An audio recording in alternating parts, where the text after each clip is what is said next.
அஸ்ஸலாமு அலைக்கும் வரஹ்மத்துல்லாஹி வபரகாத்துஹு. கண்ணியமிக்க முஃமினீன்களே, பெருமானார் ஸல்லல்லாஹு அலைஹி வஸல்லம் அவர்களை நாம் இதுவரை நல்லதொரு சிறுவராக பயானிலே கண்டோம், சீர்மிகு இளைஞராக பயானிலே கேட்டோம், நல்லதோர் கணவராக இந்த மீலாது மஜ்லிஸின் வழியாக அறிந்தோம், ஒரு சிறந்த தந்தையாகவும் இந்த சபையின் மூலம் நாம் தெரிந்து கொண்டோம், சமுதாயத்தின் தலைவராகவும் நபித்துவத்தை பெற்றுக்கொண்ட ஒரு நபியாக ஒரு ரசூலாகவும் நாயகத்தின் அந்த தோற்றத்தை நாம் விளங்கி கொண்டோம். மதீனாவிற்கு வந்தார்கள். தனது சாணக்கியத்தனத்தை கொண்டு, தனது சாமர்த்தியத்தை கொண்டு அங்கே இருந்த பலதரப்பட்ட மக்களுக்கு மத்தியில் ஒன்றிணைப்பை ஏற்படுத்தினார்கள், இணைத்தார்கள், ஒருவர் மற்றவருக்கு விட்டுக் கொடுக்கும் மாண்புள்ள மக்களாக மாற்றினார்கள். போர்க்களங்களில் வீரராக தங்களை வெளிப்படுத்தினார்கள். பத்ரில் இருந்து தொடங்கி நேற்று நாம் தெரிந்த அந்த ஹுதைபியா உடைய அந்த உடன்படிக்கை போர் வரை பெருமானார் முஹம்மது ரசூலுல்லாஹி ஸல்லல்லாஹு அலைஹி வஸல்லம் அவர்கள் சிறந்த வீரராக தங்களை வெளிப்படுத்தியதையும் நாம் நேற்று அறிந்தோம். அந்த தொடரிலே இன்று மக்கத்து நபி, மதீனத்து ரசூல், இப்பொழுது மக்காவை வெற்றி கொண்டு அங்கே மக்களின் தலைவராக உள்ளே நுழைவதை இன்று நாம் தெரிந்து கொள்ள இருக்கிறோம். பெருமானார் ஒரு சிறந்த தலைவர். உலகத்திலே தலைமை பொறுப்பு என்பது ஒரு பாரமான பொறுப்பு. அது ஒரு கிரீடம், ஆனால் முள் கிரீடம். அந்த கிரீடத்தை சுமப்பவர்கள் மிகப்பெரிய பொறுப்புணர்வோடும் ரெஸ்பான்சிபிலிட்டியோடும் இருக்க வேண்டியது அவசியம். தலைமைக்கு ஆசைப்படுகிறோம், தலைமைக்கு வர வேண்டும் என்று நாம் போட்டி போடுகிறோம். ஆனால் வந்த பின்பு அந்த தலைமை பொறுப்பை நாம் கொஞ்சமும் கவனிப்பதில்லை. அதற்கான ஒரு கணத்தை நாம் விளங்கிக் கொள்வதே இல்லை.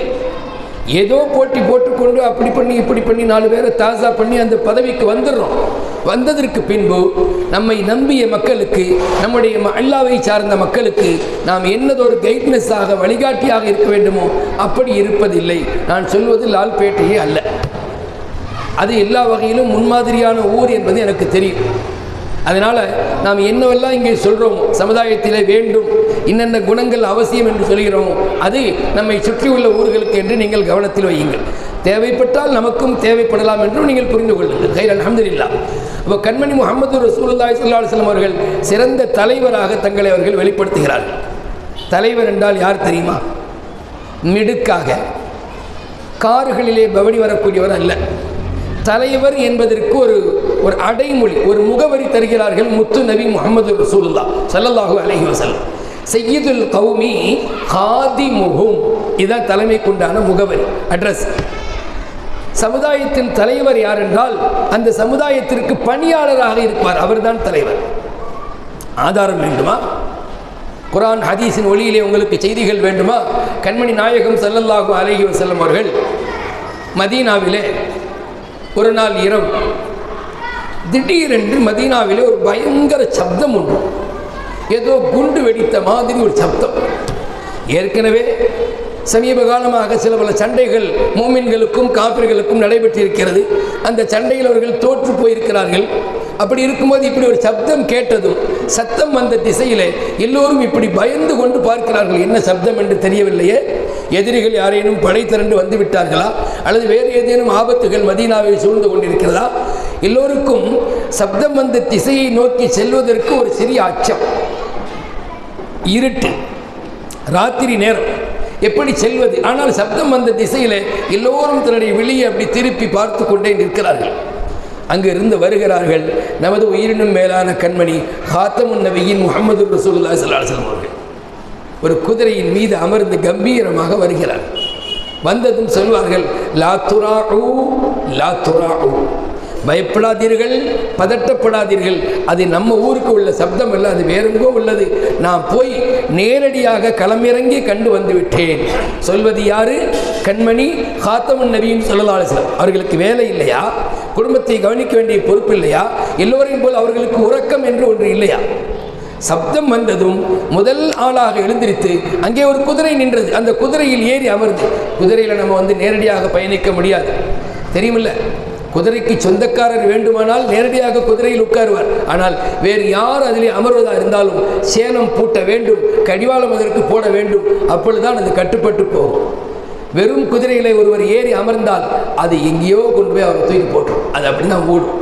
நபி ஸல்லல்லாஹு அலைஹி வஸல்லம் அங்கே நின்றிருந்த ஒரு குதிரையில் ஏறி அமர்ந்து சப்தம் வந்து திசையை நோக்கி சென்றார்கள்.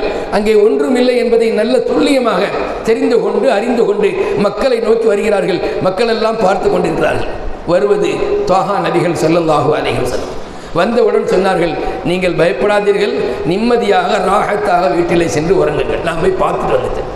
இது தலைவர். கொஞ்சம் கற்பனை, இதுவும் லால்பேட்டை அல்ல.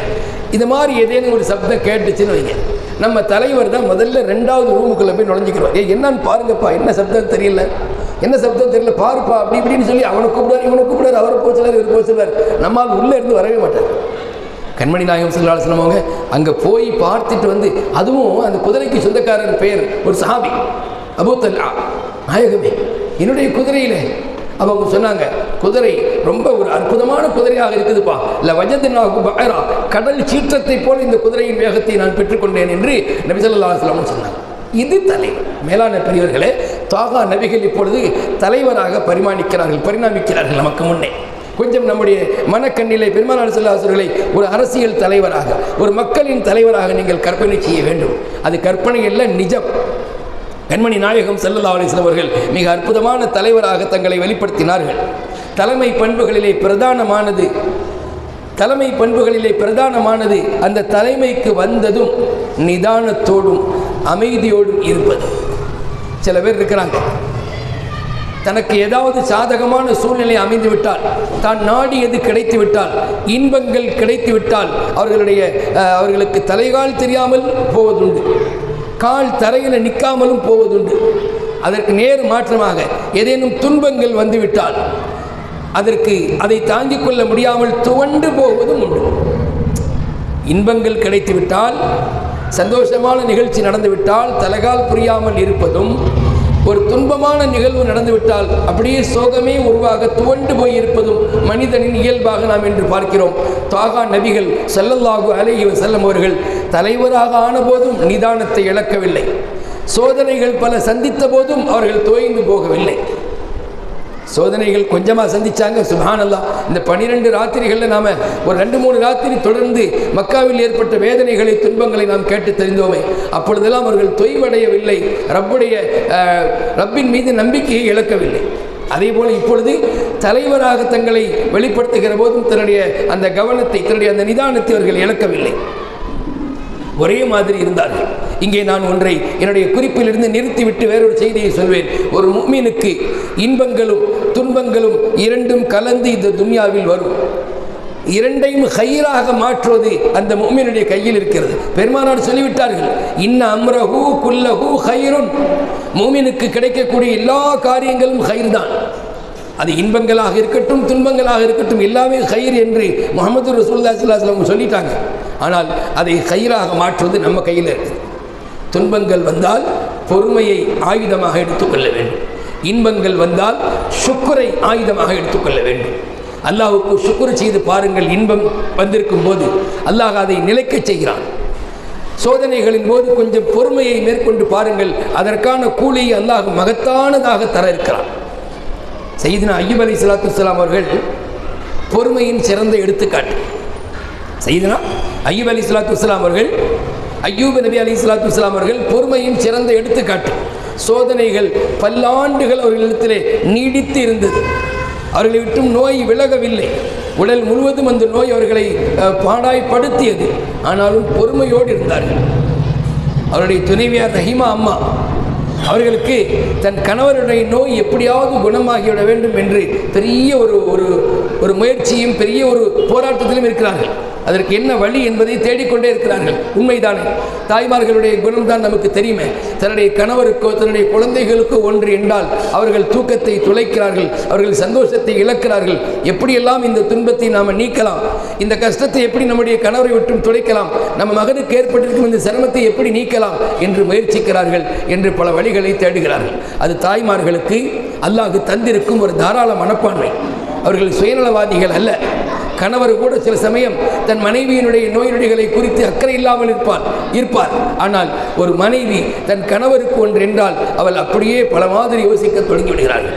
இங்கே ரஹீமா அம்மா அவர்கள் தன் கணவர் அய்யூப் நபியினுடைய சோதனைகளை பார்த்து அது தீர்ப்பதற்கு வழி என்ன என்று தேடுகிறார்கள். இதை பயன்படுத்திக்கிறான் நம்மால் யார்? இப்லீஸ். சரி, ஏன்னா அவன் தான் எல்லாரையும் வழிகெடுக்கிறதுக்கு உண்டான வழிகளை தேடுறான். இப்போ அய்யூப் அலைஹிஸ்ஸலாம் அவர்கள் இத்தனை ஆண்டுகள், சுமார் 17-18 ஆண்டுகள் நோய் நொடிகளில் இருந்தும் கூட பொறுமையோடு இருக்கிறார்கள். இவரை எப்படி நம்ம சோதிக்கலாம்னு சொல்லி அவன் ஒரு மரத்தடியில் ஒரு சித்த வைத்தியர் மாதிரி தன்னை அவன் அமர்த்தி கொண்டான். வைத்தியம் பார்க்கிற ஆட்கள் மாதிரி உட்கார்ந்துக்கிட்டான். பல பேர் அவன்கிட்ட வைத்தியங்கள் கேட்டுட்டு போகிறாங்க அந்த சித்த வைத்தியர்கிட்ட. ரஹீமா அம்மாவும் என்னமோ கூட்டமாக இருக்கேன்னு வர்றாங்க. பார்த்தா இந்த மாதிரி அவர் ஏதோ மருந்து கொடுக்குறாரு. இப்லீஸுக்கு இந்த அம்மாவை பார்த்தது தெரிஞ்சிச்சா, நம்ம நாடி நம்ம உட்கார்ந்த இந்த கெட்டப்பே இதுக்கு தான், இந்த வேஷமே இதுக்கு தான் சொல்லி அவனுக்கு ரொம்ப சந்தோஷம். அந்த அம்மா இந்த மாதிரி என்னுடைய கணவர் நோய் நொடிகளை ரொம்ப சிரமப்படுறாரு, அது அந்த நோய் நீங்கிறதுக்கு வழி சொல்லுங்க. அவர் சொன்னார், நான் உனக்கு அது தர்றேன் இது தர்றேன், அதெல்லாம் ஓகே தான். ஆனால் நீ என்ன சொல்லணும், கணவர்கிட்ட போய் உன்னுடைய கணவரும் சொல்லணும், என்னுடைய நோயை நீக்கியது அந்த வைத்தியர் தான் சொல்லணும். அப்படி உன்னுடைய கணவர் சொல்லுவார், நீ சொல்வதாக இருந்தால் நான் அந்த மருந்து தர்றேன்னு சொல்லி இப்லீஸ் சொல்ல, அந்த வைத்தியர் சொல்ல. சரி, நான் எப்படியாவது செலவு வைக்கிறேன்னு சொல்லி அந்த மருந்தை வாங்கிட்டு போதும். இதுக்கிடையில் ரப்பு சுப்ஹானஹு வ தஆலா அந்த செய்தியை சொல்லிட்டான். அல்லாஹ்வுடைய நபி அய்யூப் அலைஹிஸ்ஸலாமுக்கு இதுபோல் உங்களுடைய துணைவியார் இப்படி கேட்டுட்டு வர்றாங்க. வஹீயின் மூலமாக தெரிந்து கொண்ட அய்யூப் நபி அவர்கள், அந்த அம்மா வரட்டும், நான் 100 சாட்டை அடி அடிக்கிறேன். கொஞ்சம் யோசிச்சு பாருங்கள், 2 பேரும் தான் இருக்கிறாங்க, குடும்பம்லாம் கூட மாட இல்லை, நோய் நொடிகளில் கஷ்டப்பட்டுட்டு இருக்கார். மனைவி தான் 4 பக்கமும் போய் ரொட்டி அது இது சால்னாவெல்லாம் வாங்கிட்டு உணவுகளுடைய தேவை நிறைவேற்றிருக்கு. ஆனால் அந்த அம்மா எப்போ இப்லீஸ் இடத்திலே சென்று மருந்து கேட்டதோ அப்போ இவர் கோபப்பட்டு, இன்னைக்கு வரட்டும், இன்னைக்கு நான் அவளை 100 கசையடி அடிக்கிறேன்ட்டு நதிரு செஞ்சுக்கிட்டாரு, ஒரு சபதம் எடுத்துக்கிட்டார். அந்த அம்மா வந்தாங்க, இந்த மாதிரி இப்படி ஒருத்தர் மருந்து தந்தார். அவர் வைத்தியர் அல்ல, அவன் சைத்தான், அவன் இப்லீஸ். நான் உன்னை இப்படி செஞ்சதுக்கு நான் உனக்கு 100 அடி அடிப்பதாக இது பண்ணியிருக்கிறேன், நேர்ச்சி செஞ்சது சபதம் எடுத்திருக்கேன்னு சொன்னேன். இப்போ அல்லாஹு தஆலா அய்யூப் அலைஹிஸ்ஸலாம்கிட்ட சொன்னான், அப்படியெல்லாம் நீங்கள் உங்களுடைய மனைவியை அடிக்கக்கூடாது, ஏன்னா அவங்க மட்டும்தான் இப்போ உங்களுக்கு எல்லா வகையிலும் உறுதுணையாக இருக்கிறாங்க. ஆனால் நீங்கள் சபதம் நீங்கள் ஒரு வாஜிபு மாதிரி உங்கள் மீது ஆக்கிட்டீங்க. அதுக்கு நானே ஒரு வழி சொல்கிறேன், அல்லாஹ் ஒரு வழி சொன்னான். வஹுத் பி யதிக லிக்தன், குர்ஆனுடைய வசனம் சூரத்து சாதில் வருகிறது. வஹுத் பி யதிக லிக்தன் ஃபத்ரிப் பிஹி வலா தஅனஸ். நீங்கள் சத்தியம் செஞ்சிட்டீங்க, அந்த சத்தியத்தை மறிக்கிறது முறையில்லை. நீங்கள் என்ன செய்யுங்க, 100 குச்சிகளை கொண்ட ஒரு விளக்குமாற்றை எடுத்துக்கொள்ளுங்கள், எடுத்துக்கொண்டு அதை கொண்டு ஒரே ஒரு முறை அடியுங்கள். 100 குச்சிகளும் படுவது மாதிரி ஒரு முறை அடியுங்கள். உங்கள் சத்தியமும் நிறைவேறிடும், அந்த அம்மாவுக்கு பெரிய வேதனையாக இருக்காது. அல்லாஹுவே அதற்கு வழியை சொன்னான். அல்லாஹ் வழியை சொன்னதற்கு காரணம் அந்த பெண்மணி ரஹீமா அம்மாவுடைய அந்த சேவை மனப்பான்மை, கணவருக்காக வேண்டி பட்ட கஷ்டம். நான் இங்கே சொல்ல வந்தது இந்த சம்பவத்தை அல்ல. அய்யூப் அலைஹிஸ்ஸலாத்து வஸ்ஸலாம் அவர்கள் அவ்வளவு பொறுமையாக இருந்த போதும் கூட தன் மனைவி இப்படி ஒரு சரியத்துக்கு மாற்றமான வார்த்தையை சொல்வார்களோ என்று அவர்கள் மீது கோபப்பட்டார்கள். ஆக இன்பங்களின் போது ஷுக்ரும், துன்பங்களின் போது சபுரும் இருக்க வேண்டும்.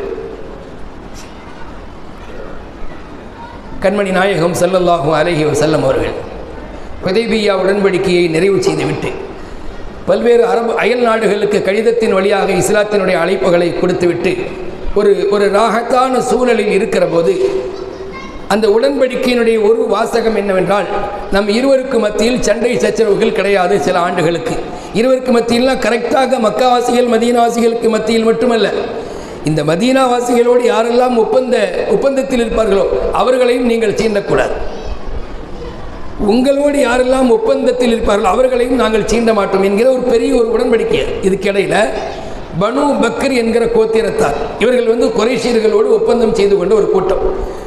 பனு ஹுஸாஆ என்று ஒரு கோத்திரத்தார், இவர்கள் ரசூலுல்லாஹோடும் சஹாபாக்களோடும் ஒப்பந்தம் செய்து கொண்ட ஒரு கூட்டம். இவங்க 2 பேருமே, இந்த பனு பக்கரும் பனு ஹுஸாஆவும் இஸ்லாம் வரும் முன்பு 2 பேரும் ஒருத்தருக்கு சண்டை, எதுக்கெடுத்தாலும் அடிச்சுக்கிறது.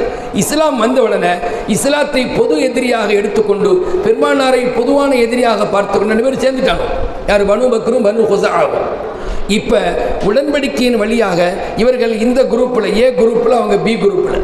யார்? பனு ஹுஸாஆ ரசூலுல்லாஹி ஸல்லல்லாஹு அலைஹி வஸல்லம் அந்த குரூப்லையும், பனு பக்கர் குறைஷியருடைய குரூப்லையும் இருக்கிறார். இப்போ பனு பக்கரில் ஒரு கிளை பிரிவு இருக்குது, பனு நிஃபாஸா. அந்த கிளையில் ஒருவன் நாயகம் ஸல்லல்லாஹு அலைஹி வஸல்லம் அவர்களை இகழ்ந்து கவி ஒன்று படித்தான். ஹஜா ரசூலுல்லாஹி ஸல்லல்லாஹு அலைஹி வஸல்லம் வஸார யதகன்னா பில் ஹஜா. நாயகத்தை இழிவுபடுத்தி ஒரு கவிதை ஒன்றை அவன் படிக்கிறான். இதை கேட்ட பனு குஸா கோத்திரத்தை சார்ந்த ஒருவர் அவனை அடித்து காயப்படுத்தி கடுமையான வேதனைக்கு உள்ளாகிட்டார். இது ஒன்று போதும், சிறிய தீப்பொறி தானே பெரிய தீப்பந்தத்திற்கு காரணமாக இருக்குது. இதை ஒன்று காரணமாக வச்சு 2 கபீலாவும் 2 கோத்திரத்தாரும் அடிச்சுக்கிட்டாங்க. அடித்ததில் குறைஷிகள் இருக்காங்க பாருங்கள், இவர்கள் இந்த பனு குஸா கோத்திரத்தை சார்ந்த 20க்கும் மேற்பட்ட ஆட்களை கொலை செஞ்சிட்டாங்க. எங்கே வச்சு? ஒரு இடத்துல வச்சு.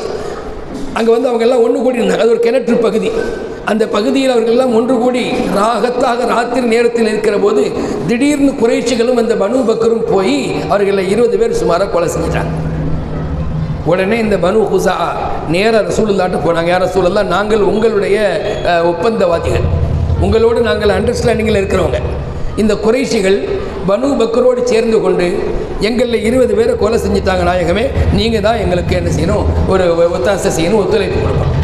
உடனே கண்மணி முகமது ரசூலுல்லாஹி ஸல்லல்லாஹு அலைஹி வஸல்லம் மக்கள் எல்லாத்திலையும் சொன்னாங்க, எப்பா நம்ம ஒப்பந்தவாதி இடத்துல இவங்க வந்து மோதி இருக்கிறாங்க. பொதுவாகவே ஹதீஸில் வருது, நபிகள் நாயகம் ஸல்லல்லாஹு அலைஹி வஸல்லம் சொல்லால் சொல்லியிருக்கிறார்கள். எப்படி இப்பொழுது செயலால் வெளிப்படுத்த போகிறாங்களோ அதே மாதிரி சொல்லாலும் சொல்லியிருக்கிறார்கள். அலா மன் ஸலம முஆஹிதன் அவின் தகஸஹு அவ் கல்லஃபஹு ஃபௌக தாக்கத்திஹி அவ் அகத மின்ஹு ஷைஆ பிகைரி தீபி நஃப்ஸின் ஃபஅன ஹஜீஜுஹு யௌமல் கியாமா. யார் ஒரு உடன்படிக்கை செய்திருக்கக்கூடிய நபரோடு அநீதத்தை மேற்கொள்வானோ, அவனுக்கு சேர வேண்டிய ஹக்கை குறைத்து கொடுப்பானோ, அல்லது அவனிடத்திலே அவனுடைய உடல் சக்திக்கு மீறி வேலையை கொடுப்பானோ, அல்லது அவனுடைய பொருளை அவனுடைய விருப்பம் இல்லாமல் எடுப்பானோ, நாளை கியாமத்து நாளையில் அந்த ஒப்பந்தம் செய்து கொண்ட நபர், அவர் காஃபிர், அவர் திம்மி, அவர் நம்முடைய பாதுகாப்பில் வாழக்கூடிய நபர், அவருக்காக நான் மறுமையில் வாதாடக்கூடியவனாக இருப்பேன் என்று சொன்னார்கள் வல்லல் நபிகள் ஸல்லல்லாஹு அலைஹி வஸல்லம். இப்போது சொல்லி இருக்கிறாங்களா? இப்போ பார்த்தீங்கன்னா பனு குஸா கோத்திரத்தில் 20 பேர் கொல்லப்பட்டதுனால கோபமுற்று நம்ம வந்து அவங்களோடு சண்டை போடுவோம், மக்காவாசிகள். அதுவும் எப்படி போகணும்னா, இந்த தடவை நம்ம வந்து எந்த அறிவிப்பும் கொடுக்காம திடீர்னு போய் இறங்கணும். போரில் அது ஒரு யுக்தி, இது வந்து ஏமாற்று வேலையெல்லாம் இல்லை. போர் என்பது சில சமயம் அறிவிப்போடு நடக்கும், சில சமயம் திடீரென்று வந்து நிற்பார்கள். அப்போ நபி ஸல்லல்லாஹு அலைஹி வஸல்லம் சொன்னாங்க, நாம் மக்காவில் போய் திடீரென்று அவர்களுக்கு போய் நிற்கலாம் அப்படின்னு பேசிக்கிட்டாங்க. இங்கே மக்காவில் அபூ சுஃபியான் அவருடைய மனைவி ஹிந்து பின்த் உத்பா, அந்த அம்மா யதார்த்தமாக 2 நாளைக்கு முன்னால் ஒரு கனவு பார்த்துச்சு. அந்த கனவு வந்து மக்காவுக்கு எதுவும் ஆபத்து வர்ற மாதிரி கணவர்கிட்ட சொல்லிச்சு. கணவருக்கு அப்பே லேசாக கிளி வந்துருச்சு, என்னமோ தெரியலையே, இந்த அம்மா கனவு பார்த்தா பெரும்பாலும் கரெக்டாக பார்க்குமே, இப்போ வந்து மக்காவுக்கு எதுவும் ஆபத்து வர்ற மாதிரி பார்த்துருக்குது அப்படின்னு இருக்கும்போது அப்படியே லேசாக தகவல் கசிஞ்சு வந்துருச்சு. இந்த மாதிரி மதீனாவில் ரசூலுல்லாஹி ஸல்லல்லாஹு அலைஹி அவர்களோடு ஒப்பந்தம் செய்திருந்த பனு குஸா கோத்திரத்தை சார்ந்த நபர்களில் 20 பேரை நம்ம ஒப்பந்தத்தில் இருக்கக்கூடிய பனு பக்கர் கோத்திரத்தார் கொலை செஞ்சிட்டாங்க. உடனே அபூ சுஃபியான் சொன்னார், எப்பா சூழ்நிலை சரியில்லை, வல்லாஹி லயகுஸூனா முஹம்மதுன், முஹம்மது நம்மோடு போர் செய்வார் பாருங்கள். ஏன்னா அவர் வந்து எப்படி தன் சார்ந்த தோழர்களை பாதுகாப்பாரோ அதே கவனத்தோடு தன்னிடத்தில் ஒப்பந்தம் செய்து வாழக்கூடிய மக்களுக்கும் அதே பாதுகாப்பை கொடுப்பார். இப்போ நீங்கள் அந்த பாதுகாப்பை சீண்டி இருக்கிறீங்க, கண்டிப்பாக அவர் போர் தொடுப்பார்னு அபூ சுஃபியான் சொன்னார். உடனே இவனுலாம், என்னங்க நீங்களே இப்படி சொல்கிறீங்க, நீங்கள் அவருக்கு ஒரு வகையில் சொந்தக்காரர், நெருங்கிய சொந்தம், நீங்கள் போய் பேசி பாருங்களேன். உடனே நீங்கள் மதீனாவுக்கு போங்க, நாயகத்திடத்தில் தெரியாமல் நடந்து போச்சு, நம்ம 2 பேருக்கு மத்தியில் சண்டையினுடைய நிறுத்தம் இருக்குல்ல, அது அப்படியே தொடரட்டும் அப்படின்னு சொல்லி பாருங்கள், சண்டை நிறுத்தம் தொடரட்டும் என்று சொல்லி பாருங்கள் நாயம் சொல்ல அபூ சுஃபியான் இடத்துல சொன்னாங்க. அந்த மனுஷன் போனார், எங்கே மக்கா டு மதீனாவுக்கு போனார். போனவர் நேராக ரசூல் ஸல்லல்லாஹு அலைஹி வஸல்லம் வீட்டுக்கு போனார். அதாவது தன்னுடைய மகளார் உம்மு ஹபீபா ரலியல்லாஹு அன்ஹா வீட்டுக்கு போனார். ஏன்னா அவருடைய மகளார் நாயகத்தினுடைய மனைவிமார்களில் ஒருவர். அபூ சுஃபியானுடைய மகளார் உம்மு ஹபீபா இருக்காங்களே, இவர்களை நாயம் ஸல்லல்லாஹு அலைஹி வஸல்லம் மனம் முடிச்சிருந்தாங்க. எப்படி மனம் முடிச்சாங்க? அபூ சுஃபியான் மனம் முடிச்சு கொடுக்கல, இவங்க ஹிஜ்ரத் செஞ்சு போயிருந்தாங்க அபிசீனியாவுக்கு. அபிசீனியாவுடைய மன்னர் அஸ்ஹாமா இருக்கிறார் பாருங்க, அவர் வந்து உம்மு ஹபீபா அம்மாவிடத்தில் அனுமதி கேட்டார். ஏன்னா வந்து ஏற்கனவே திருமணமாகி விதவையாகிவிட்ட பெண்களை அந்த பெண்ணுடைய அனுமதியை மட்டும் கேட்டால் போதும், பெண்ணுடைய அத்தாட்ட கேட்கணும்னு அவசியம் இல்லை, ஃபிக்ஹ் சட்டம், சரிங்களா? ஒரு முதல் தாரமாக ஒரு பெண் மணமுடிக்கப்படுகிற போது தான் அந்த பெண்ணுடைய தந்தை அந்த பெண்ணிடத்தில் அனுமதி கேட்கலாம், அல்லது பெண்ணிடத்தில் அதாவது தகவல் சொல்லாமல் கூட நல்ல ஒரு மாப்பிள்ளையை பார்த்து மணமுடிச்சு வைக்கலாம். ஆனால் ஏற்கனவே ஒரு முறை மணமுடித்து கொடுக்கப்பட்டு வாளாவெட்டியாக வீட்டில் இருக்கக்கூடிய பெண்ணுக்கு நாம் 2ஆம் தாரமாக மாப்பிள்ளை பார்க்கிற போது அந்த பெண் சம்மதிச்சா மட்டும்தான் திருமணம். அத்தாவுக்கெல்லாம் பெரிய வெயிட் கிடையாது. இப்போ உம்மு ஹபீபா ஏற்கனவே திருமணமாகி விதவையாக்கப்பட்ட பெண்மணி இப்போ ஹிஜ்ரத் செஞ்சு போயிருக்காங்க அங்கே. அப்போ கேட்குறாங்க நஜாஷி மன்னர், நீங்கள் வந்து நாயகத்தை திருமணம் முடிக்க சம்மதமா? எனக்கு சம்மதம்னு சொன்னாங்க. அங்கேருந்து நேராக ஒரு சஹாபி இடத்துல ஒருவருடன் உம்மு ஹபீபாவை அனுப்பி வச்சாங்க. இவங்களை பத்திரமா கொண்டு போய் மதீனாவில் விட்டுருங்க, நாயகத்தினுடைய துணைவியாக விட்டுருங்க. நான் வந்து இந்த பெண்ணுக்கு நாயகத்தின் சார்பாக மகர் கொடுத்தேன்னு சொல்லுங்கன்னு சொல்லிட்டு 4000 திர்ஹமோ ஒரு கவுலிலே 4000 தீனாரை மகராக இவங்க கொடுத்தாங்க ரசூல் ஸல்லல்லாஹு அலைஹி வஸல்லம் அவங்க சார்பாக. கணவர் தான் மகர் கொடுக்கணும். ஆனால் நஜ்ஜாஷி மன்னர் தன் சார்பாக 4000 திர்ஹங்களை மகராக கொடுத்தாங்க. நாயகத்தினுடைய மகர்களிலேயே அதிக தொகை கொண்ட மகர் தான். அப்போ உம்மு ஹபீபா யாருடைய மனைவி? ரசூல் ஸல்லல்லாஹு அலைஹி வஸல்லம் மனைவி. யாருடைய மகள்? அபூ சுஃபியானுடைய மகள். எல்லாத்துக்கும் தெரியும், பணிவுனால அமைதியாக இருக்குங்க. தேவைப்பட்டால் கொஞ்சம் சொல்லுங்கள், அல்ல வரச்சிவான். அபூ சுஃபியானுடைய மகள். இப்போ அபூ சுஃபியான் நேராக மதீனாவுக்கு வந்தவர் தன் மகளை பார்க்க போகலாமேன்னு வீட்டுக்கு போனார். அங்கே யதார்த்தமாக இந்த மாதிரி விரிப்பு ஒன்று விரிச்சிருச்சு, ஒரு முசல்லா. அந்த முசல்லா வந்து முத்து நபி முஹம்மது ரசூலுல்லாஹி ஸல்லல்லாஹு அலைஹி வஸல்லம் உட்காரக்கூடிய முசல்லா. இவர் நேராக வந்தவர் நேராக அந்த முசல்லாவில் உட்கார போனார். அந்த அம்மா படார்னு முசல்லாவை எடுத்துட்டு வேற ஒரு பாயை கொண்டு போட்டுச்சு. இவர் கேட்டார், ஏன் என்னாச்சு? என்னையே பிடிக்கலையா உனக்கு, அல்லது இந்த முசல்லாவில் நான் உட்கார்றது உனக்கு பிடிக்கலையா? இப்படி தான் கேட்டார். இந்த முசல்லாவில் நான் உட்கார்றது உனக்கு பிடிக்கலையா அல்லது என்னையே பிடிக்கலையா? அதெல்லாம் எனக்கு தெரியாது. இது நாயகம் ஸல்லல்லாஹு அலைஹி வஸல்லம் உட்காரக்கூடிய முசல்லா. நீ வந்து இப்போ வரைக்கும் முஷ்ரிக், நஜீஸ், இன்னமல் முஷ்ரிக்கூன நஜீஸுன், நீ நஜீஸ் ஆகையினால் இதில் உட்காரக்கூடாது. அதனால தான் நான் எடுத்தேன். அருமை தாய்மார்களே, எப்படிப்பட்ட ஒரு நிலையில் பெண்கள் பெருமானாரின் மீது முஹப்பத்தை கொண்டு வாழ்ந்திருக்கிறாங்கன்னு பாருங்கள். அந்த முசல்லாவில் அபூ சுஃபியான் உட்கார்றதுனால நாயகத்தினுடைய புகழுக்கு ஒன்றும் ஆக போகிறதில்லை. என்றாலும் எங்கள் நபி நாயகம் ஸல்லல்லாஹு அலைஹி வஸல்லம் அவர்கள் உட்காரக்கூடிய முசல்லாவில் பரிசுத்தமில்லாத நபர்கள், உள்ளத்தளவுள்ள நஜீஸை, காஃபிருங்கிறவங்க உள்ளத்தால் நஜீஸ், உடலால் அவர்கள் பரிசுத்தம் தான், உள்ளத்தளவு நஜீஸை சுமந்திருக்கக்கூடிய நபர் உட்கார்வதா என்று அதை எடுத்ததை நாம் பார்க்கிறோம். ஹைர் அங்கே வந்தார், ரசூலுல்லாஹ்ட்ட பேச்சு கொடுத்தாரு. ரசூல் ஸல்லல்லாஹு அலைஹி வஸல்லம் அதெல்லாம் முடியாது, நீங்கள் எப்போ ஒப்பந்தத்தை முடிச்சிட்டீங்களோ அதற்கான விலையை நீங்கள் வந்து கொடுத்து தான் ஆகணும், அதற்கான விளைவை நீங்கள் சந்தித்து தான் ஆகணும்னு சொல்லிட்டு திரும்ப அனுப்பிட்டார். அனுப்பினதுக்கு பிறகு புனித ரமலான் மாதத்திலே 10வது நோன்பு, எல்லா சஹாபிகளும் நோன்பு வைத்திருக்கிறாங்க. 10வது நோன்பிலே நபிகள் நாயகம் ஸல்லல்லாஹு அலைஹி வஸல்லம் 10,000 நபர்களை, ஹிஜ்ரி 8 ரமலான் பிறை 10, 10,000 நபர்களை அழைத்து கொண்டு நபிகள் நாயகம் ஸல்லல்லாஹு அலைஹி வஸல்லம் மக்காவிற்கு புறப்பட்டார்கள். இதுக்கு பேர் சொல்லுவாங்க ஃபத்ஹு மக்கா, மக்கா வெற்றியினுடைய காட்சி. புறப்படுகிற போது இந்த 10,000 பேரை வந்து அப்படி தனித்தனி அணியாக அப்படியே போக சொல்கிறாங்க. இந்த அபூ சுஃபியான் வந்து என்ன செய்கிறார் அப்படின்னா, ஒரு பக்கம் ஒதுங்கிக்கிறார். மர்ருல் அஹ்ரான் என்கிற இடத்தில் அவர் ஒதுங்கி கொண்டு நின்றார். எப்படி போகிறாங்க என்ன ஏதுன்னு பார்ப்போம், பார்த்து தகவல் சொல்லுவாங்க அப்படின்ட்டு. ஆனால் நாயகம் ஸல்லல்லாஹு அலைஹி வஸல்லம் அவங்க படையை அனுப்பி ஆட்கள் இல்லாமல் ஒரு பிரிவை இதுபோல் வேவு பார்க்க அனுப்புவாங்க. எங்கேயாவது மலைகளுக்கு பின்னால் எதிரிகள் நிற்கிறாங்களான்னு பாருங்கள் அப்படின்னு அனுப்புவாங்கல்ல. அப்படி போனவங்க அபூ சுஃபியானை பிடிச்சி கொண்டுட்டாங்க. இந்த தடவை அபூ சுஃபியான் இஸ்லாத்தை ஏற்றுக்கொண்டார். இந்த ஹிஜ்ரி 8 தான் அபூ சுஃபியான் இருந்தார். அவர் அஷ்ஹது அல்லா இலாஹ இல்லல்லாஹ் வ அன்னக ரசூலுல்லாஹ் என்று இஸ்லாத்தை ஏற்றுக்கொண்டார். இப்போ நபி சொன்னாங்க, அவரை நீங்கள் இந்த மலையின் மீது நிறுத்தி வையுங்கள், இந்த படைகள் போவதை அவர் பார்க்கட்டும். படைகள் புறப்பட்டு போச்சு. நபியினுடைய விருப்பம் என்ன தெரியுமா இருந்துச்சு, நம்ம மக்காவில் போய் சண்டை போடணும்லாம் இல்லை. ஏன்னா மக்கா வந்து ஹரம் ஷரீஃப், புனித பகுதி, அங்கே ரத்தங்களை ஓட்டுவது அனுமதிக்கப்படலை. அப்போ ரசூலுல்லாஹி ஸல்லல்லாஹு அலைஹி வஸல்லம் நினச்சது என்னென்னா, நாம் மக்காவுக்கு போகிறோம், யாரிடத்திலும் சண்டைகள் சச்சரவுகள் எல்லாம் இல்லாமல் அப்படியே போய் மக்காவை வெற்றி கொள்ளணும். மக்கா வெற்றி கொள்ளப்பட்டது எப்படி? சண்டையை கொண்டா சமாதானத்தை கொண்டா? இமாம்கள் கருத்துகள் சொல்கிறார்கள், சமாதானத்தை கொண்டு தான் வெற்றி பெற்றது. ஏன்னா நபிகள் நாயகம் ஸல்லல்லாஹு அலைஹி வஸல்லம் அப்படியே ஒரு வெற்றி வாகை சூடி உள்ளே போயிட்டாங்க, யாரும் அவங்கள எதிர்க்கலை. இன்னொரு இமாமுல் ஆலம் அபூ ஹனீஃபா ரஹ்மத்துல்லாஹி அலைஹி சொல்கிறாங்க, சில பகுதிகளில் சண்டை நடந்தது. ஹாலித் பின் வலீத் ரலியல்லாஹு அன்ஹு அவர்களோடு வந்திருந்த படையினர்களோடும் முஷ்ரிக்கீன்கள் குறைஷிகள் சண்டையிட்டார்கள், கொஞ்சம் சண்டை நடந்தது அப்படின்னு சொல்கிறாங்க. இதை வச்சுக்கிட்டு அபூ ஹனீஃபா ரஹ்மத்துல்லாஹி அலைஹி சொல்லுவாங்க, ஃபத்ஹு மக்கா, மக்கா வெற்றி என்பது அது சண்டையின் பின்னணியில் கிடைத்தது. இமாம் ஷாஃபி ரஹிமஹுல்லாஹ் போன்றவர்கள் இல்லை, அது வந்து சமாதானத்தின் பின்னணியில் கிடைத்தது. அப்படியே சல்லுன்னு உள்ளே போனாங்க, தலைவராகவே தங்களை வந்து வெளிப்படுத்திக்கிட்டாங்க, யாரும் அவங்களை எதிர்க்கலை. ஹைர். அப்போ கண்மணி முஹம்மது ரசூலுல்லாஹி ஸல்லல்லாஹு அலைஹி வஸல்லம் உள்ளே நுழைந்தார்கள், பைத்துல்லாஹ்வை தவாப் செய்தார்கள். பிறகு கஅபாவுக்கு உள்ளே நுழைந்து அங்கே இருந்த சிலைகளை விக்கிரகங்களை எல்லாம் அகற்றினார்கள், மேலே இருந்த விக்கிரகங்களையும் அகற்றினார்கள்.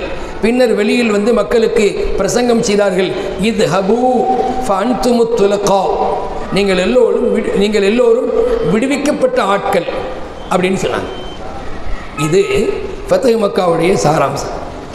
நபிகள் நாயகம் ஸல்லல்லாஹு அலைஹி வஸல்லம் அவர்கள் இந்த ஃபத்ஹ் மக்காவுக்கு பிறகுதான் சஃபா மலையின் மீது அமர்ந்து யாரெல்லாம் தன்னை தேடி வந்து இஸ்லாத்தை ஏற்றுக்கொள்கிறார்களோ அவர்களிடத்தெல்லாம் இஸ்லாமிய கலிமாவை எடுத்து சொல்கிறார்கள். யாரெல்லாம் நாயகத்திடத்தில் ஒரு ஒரு ஒரு உறுதிமொழி வாங்க வருகிறார்களோ அவர்களுக்கு உறுதிமொழிகளை தருகிறார்கள். இஸ்லாத்தை ஏற்க வரக்கூடிய நபர்களுக்கு இஸ்லாத்தின் சட்டங்களை, இஸ்லாத்தின் கொள்கை விளக்கங்களை கற்றுக் கொடுக்கிறார்கள். ஏறத்தாழ 18 நாட்கள் அங்கே தங்கியிருந்தார்கள் மக்காவிலே. மக்காவுடைய வெற்றிக்கு பிறகு ஏன் தங்கியிருக்கணும்? எல்லா ஏற்பாடுகளையும் செய்யணும்.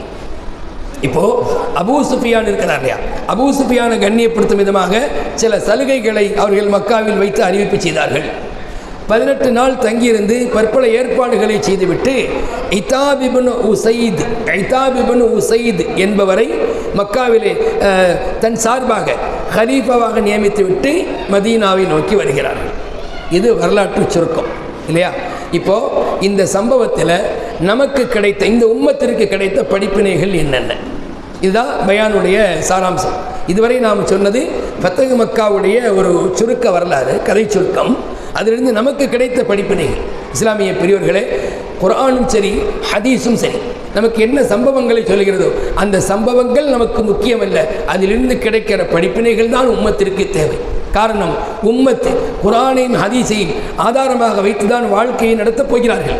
அந்த வாழ்க்கைக்கு உண்டான சந்தர்ப்பங்களிலே அது கஷ்டமான சூழல் வந்தால் குர்ஆன் ஹதீஸ் அதற்கான தீர்வு எதை சொல்கிறது? அது இன்பமான ஒரு காட்சியாக இருந்தால் குர்ஆன் ஹதீஸ் அதற்கு என்ன தீர்வுகளை சொல்கிறது என்பதெல்லாம் அதை பார்த்து பார்த்து வாழ்க்கையை நாம் சமைத்தாக வேண்டும். இஸ்லாமிய பெரியோர்களே, படைகள் புறப்பட்டு போகிற போது சஅத் இப்னு உபாதா ரலியல்லாஹு அன்ஹு அவர்கள் கையிலே கொடியை வைத்திருந்தார்கள். அவர் அபூ சுஃபியானை பார்த்ததும் அல் யௌமு துஸ்தஅல்லுல் ஹுர்மா, இன்றைய தினம் கண்ணியங்கள் எல்லாம் எடுக்கப்படும். ஹரம் ஷரீஃபுக்கு உண்டான கண்ணியத்தை எடுக்கப்பட்டு அங்கே இருக்கக்கூடிய காஃபிர்கள் எல்லாம் துண்டாடப்படும் என்பதாக அவர் ஒரு வீர முழக்கத்தை சொல்லிக்கொண்டே போகிறார். பொதுவாக போருக்கு போகிற போது சில கோஷங்கள் எழுப்பப்படுவதுண்டு. இன்னைக்கு இருக்கக்கூடிய அந்த அரசியல் கோஷம் அல்ல, அந்த கோஷம் என்பது வீரத்தை வெளிப்படுத்தும் வகையான கோஷம். அல் யௌமு யௌமுல் மல்ஹமா, இன்றைய தினம் சதைகளை வெளியே கொண்டு வருகிற நாள், யுத்தத்தினுடைய நாள் என்கிற வார்த்தையை சொல்றார். கண்மணி நாயகம் ஸல்லல்லாஹு அலைஹி வஸல்லம் யாரப்பா அந்த வார்த்தையை சொன்னதுன்னு சொல்லி அவரை கூப்பிட்டு இப்படி சொல்வது முறையில்லைன்னு சொல்லி அவற்றிலிருந்து கொடியை வாங்கி அவருடைய மகனார் கைஸ் இப்னு சஅத் இடத்திலே கொடுத்துவிட்டு, நீ இனிமேல் இப்படி சொல்லு, அல் யௌமு யௌமுல் மர்ஹமா, இன்றைய நாள் இரக்கமும் அன்பும் பாய்ச்சப்படுகிற நாள் என்று சொல்லி. யோசித்து பாருங்கள், மக்களின் தலைவராக மாநபி ஸல்லல்லாஹு அலைஹி வஸல்லம் போகிறாங்க. எங்கே போகிறாங்க?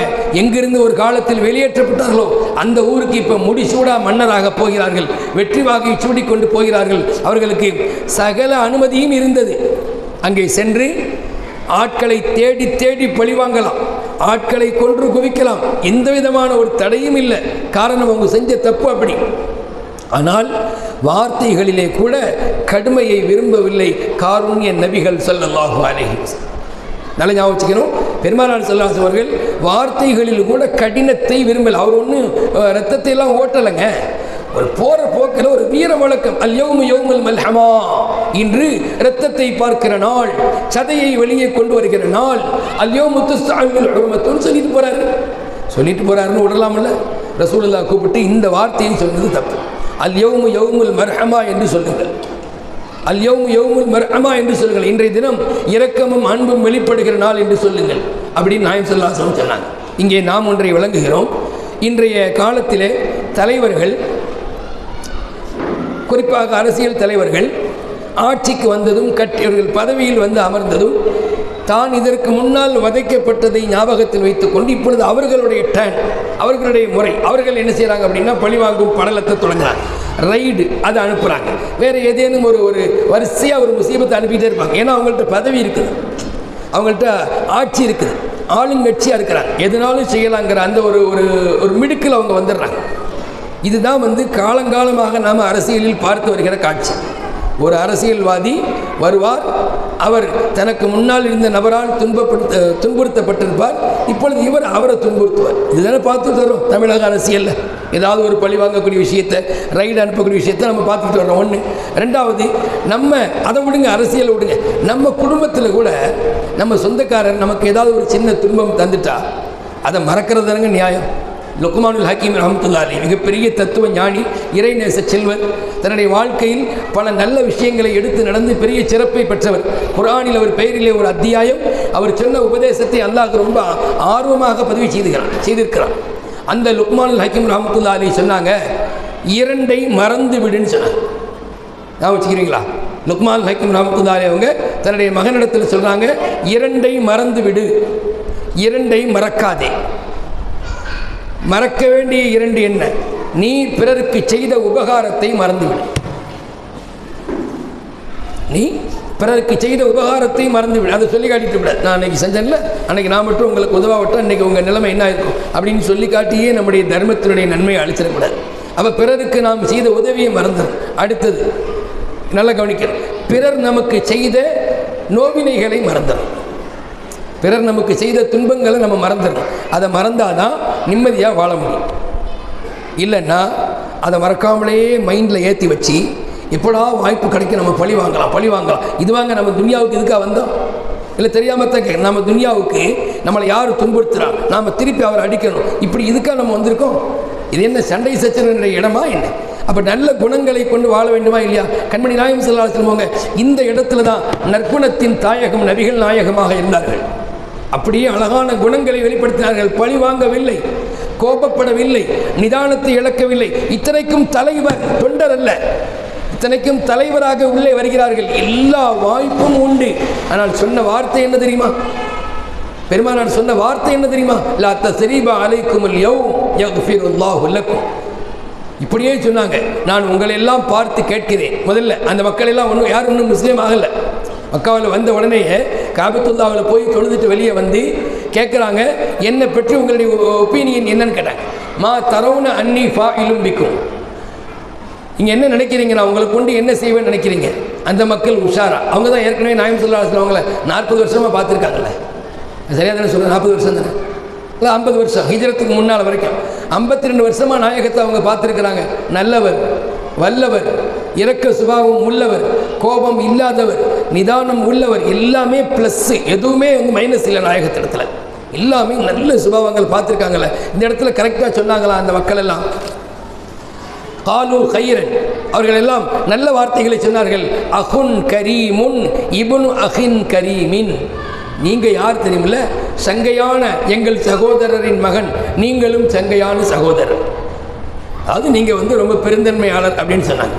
உடனே நபி ஸல்லல்லாஹு அலைஹி வஸல்லம் சொன்னாங்க, நான் இப்பொழுது என் சகோதரர் யூசுப் நபி அவர்கள் தன் சகோதரர்களால் வஞ்சிக்கப்பட்ட போது, என் சகோதரர் யூசுப் நபி அவர்கள் தன் சகோதரர்களால் வஞ்சிக்கப்பட்ட போது அவருக்கு பதவியும் அந்தஸ்தும் கிடைத்த நேரத்தில் சொன்ன வார்த்தையை நான் இப்பொழுது உங்கள் மத்தியில் சொல்கிறேன். அவர் என்ன சொன்னார்? லா தஸ்ரீபா அலைக்குமுல் யௌம், இன்றைய தினம் உங்களிடத்தில் எந்த பழிவாங்குதலும் இல்லை என்று அவர் சொன்னார். அதே வார்த்தையை நானும் சொல்கிறேன். இது ஹபூ, நீங்கள் எல்லோரும் நிம்மதியாக வீட்டுக்கு போங்க. லா தஸ்ரீபா அலைக்குமுல் யௌம், உங்கள் மீது இன்று பழிவாங்குதல் இல்லை. சுப்ஹானல்லாஹ். மக்காவிலே முடிசூடா மன்னராக வந்திருக்கிறார்கள். எல்லா பவரும் இருந்தும் கூட அவர்கள் வெளிப்படுத்திய வார்த்தை, இன்று உங்களை நான் எந்த வகையிலும் பழிவாங்க போகிறதில்லை. இதுதான் ஒரு தலைவருக்கான அழகு. ஒரு தலைவர் எப்படி இருக்கணும், தலைமை பண்புகள் என்ன, எப்படி நிதானம் இழக்காமல் இருக்க வேண்டுமோ அதே போல் இந்த பழி வாங்குகிற, பழி தீர்த்து கொள்கிற, பிறரை துன்புறுத்துகிற ஒரு சாடிசமான ஒரு தன்மை இருக்கக்கூடாது, சாடிஸ்டாக இருக்கக்கூடாது. காரணம், தாகா நபிகள் ஸல்லல்லாஹு அலைஹி வஸல்லம் அவர்கள் மிக அழகான தலைவராக தன்னை வெளிப்படுத்தினார்கள். தான் களமிறங்கி எதுவும் செய்வார்கள். ஒரு போரிலிருந்து சஹாபாக்கள் திரும்ப வர்றாங்க, பெருமானார் ஸல்லல்லாஹு அலைஹி வஸல்லம் சேர்ந்து வர்றாங்க. ஒரு மதிய நேரம், எல்லோருக்கும் பசி, உணவை சமைத்து சாப்பிடலாம் அப்படின்னு சொல்லிட்டு சஹாபிகள்லாம் ஒன்று கூடுறாங்க. சரி, நாம் இங்கே தங்குவோம், உணவுகளை சமைப்போம் அப்படின்னு. ஆளாளுக்கு ஒரு பொறுப்புகளை பகிர்ந்து கொள்கிறாங்க. நான் சமைக்கிறேன், நான் பரிமாறுறேன், நான் அது பண்ணுறேன், இது பண்ணுறேன்னு எல்லாம் பகிர்ந்துக்கிறாங்க. நபி வாலண்டரியாக உள்ளே வந்து, நானும் ஒரு வேலை செய்கிறேன். நபி ஸல்லல்லாஹு அலைஹி வஸல்லம் உள்ளே சொல்கிறாங்க, நானும் ஒரு வேலை செய்கிறேன். என்ன வேலை? நான் விறகுகளை எடுத்துக்கொண்டு வருகிறேன். சுப்ஹானல்லாஹ்.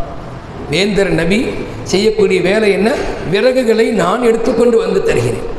எந்த தலைவரை நம்ம பார்த்துருக்கோம்? ரீலில் கூட பார்த்ததில்லை, பிறகுல ரியலில் நம்ம பார்க்குறதுக்கு. நபிகள் நாயகம் ஸல்லல்லாஹு அலைஹி வஸல்லம் அவர்கள் தன்னை ஒரு பணியாளராக சமூகத்திலே சமர்ப்பித்தார்கள். தான் தலைவர் என்பதை மறந்து சமுதாயத்திற்கு பணி செய்ய வந்த நான் என்று இருந்தார்கள். இதே குணத்தை சஹாபாக்களிடத்திலேயும் விதைத்தார்கள், வளர்த்தார்கள். அது அப்படியே விழுது மரமாக வளர்ந்து சஹாபாக்களும் அப்படியே இருந்தார்கள். சையதுனா உமர் ரலியல்லாஹு அன்ஹு இருக்காங்கல்ல, 10 ஆண்டு காலம் கலீஃபாவாக அவர்கள் பணியாற்றினார்கள். வார்த்தையை கவனிக்கணும். சையதுனா உமர் இப்னு கத்தாப் ரலியல்லாஹு தஆலா அன்ஹு அவர்கள் 10 ஆண்டு காலம் கலீஃபாவாக பணியாற்றினார்கள், சமூக பணியாற்றினார்கள். கலீஃபாவாக சேரில் அமரல்ல, கலீஃபாவாக பதவியில் அமரல்ல, கலீஃபாவாக ஆகி மக்கள் சேவகனாக தன்னை அர்ப்பணித்தார்கள். நம்மள எல்லோருமே உமர் ரலியல்லாஹு அன்ஹுடைய வரலாற்றை படிக்க, அதில் நமக்கு பல பாடங்கள், பல படிப்பினைகள், ஈமானிய ரோஷன் நமக்குள்ளே உண்டாகும். நீதத்தை நாம் வலுவாது கடைபிடிக்கக்கூடிய தன்மை உண்டாகும். அமல்களிலே, எளிமையிலே ஒரு சிறந்த முன்மாதிரி தன்மை கிடைக்கும். உமர் ரலியல்லாஹு அன்ஹு ஆட்சியில் இருந்தாங்கல்ல, அவர்களிடத்தில் ஏகப்பட்ட ட்ரெஸ்ஸுகள் எல்லாம் கிடையாது, 1-2 ட்ரெஸ்ஸுகளை வச்சே தான் வாழ்ந்துக்கிட்டு இருந்தாங்க. நான் சொல்ல வந்தது உமர் ரலியல்லாஹு அன்ஹு அவர்களும் ஒரு 10 ஆண்டு காலம் சமூக பணியாற்றினார்கள் தலைவராக. ஒரு நாள் ஒரு ராத்திரி நேரத்தில் மாறு வேஷம் போட்டுக்கொண்டு மக்களின் நிலை என்ன என்பதை ஆராய்வதற்காக போகிறாங்க. இங்கே ஒரு குறிப்பு, உமர் ரலியல்லாஹு அன்ஹு அவர்கள் தான் முதலாக மக்களின் நிலவரங்களை தெரிந்து கொள்ள இதுபோல் ராத்திரியில் பயணம் செய்தது. போகிறாங்கல்ல, ஒரு கொஞ்சம் அவுட்டர் பகுதி, மதீனா விட்டும் கொஞ்சம் அவுட்டரான பகுதி, ஒரு குடிசைக்குள்ளே ஒரு பெண்மணி உட்கார்ந்திருக்கிறார்கள். வெளியில் ஆண் ஒருத்தர் நிற்கிறார். உள்ளுக்குள்ளே அந்த பெண்மணியினுடைய முனகல் சப்தம், முணங்கக்கூடிய சப்தம், ஒரு மாதிரி ஒரு அழக்கூடிய சப்தம் மாதிரி கேட்குது. வெளியில் இருக்கக்கூடிய அந்த ஆண் அப்படி கையை பிசைஞ்சு கொண்டு இங்கிட்டு போகிறாரு, அங்கிட்டு போகிறாரு. உமர் ரலியல்லாஹு அன்ஹு வந்து தன்னை தான் யாரும் தெரியாது. என்ன தம்பி, என்ன விஷயம்? என் மனைவி பிரசவத்தில் துடிக்கிறார்கள், அவர்களுக்கு துணைக்கு யாரும் இல்லை, அதனால் நான் வந்து யாராவது வந்தால் கொண்டா உதவியாக இருக்குமேன்னு கையை பிசைஞ்சிக்கிட்டு நிற்கிறேன் அப்படின்னு சொன்ன உடனே உமர் ரலியல்லாஹு அன்ஹு கொஞ்சம் பொறுங்கன்னு சொல்லிட்டு நேராக தன்னுடைய மனைவி ஹாதிஜா ரலியல்லாஹு அன்ஹா இடத்துல வந்தாங்க. வந்து உடனே வா, ஒரு வேலை ஒன்று இருக்குது, உடனே கிளம்பு, ஒரு வேலை ஒன்று இருக்குது. தாய்மார்கள் கவனத்தில் வைக்கணும். கணவர் ஒரு பணியில் இருக்கிற போது நாமும் கூடமான அந்த பணியில் வந்து உதவி ஒத்தாசை புரிய வேண்டும். உங்கள் வேலையை நீங்கள் பாருங்கள், என் வேலையை நான் பார்க்குறேன்னு நாம் ஒதுங்கிடக்கூடாது. உமர் ரலியல்லாஹு அன்ஹு தன் மனைவியை கூப்பிட்டு போய் உள்ளே அனுப்பிட்டாங்க. குடிசைக்குள்ளே போய் நீ போய் பிரசவம் பார்.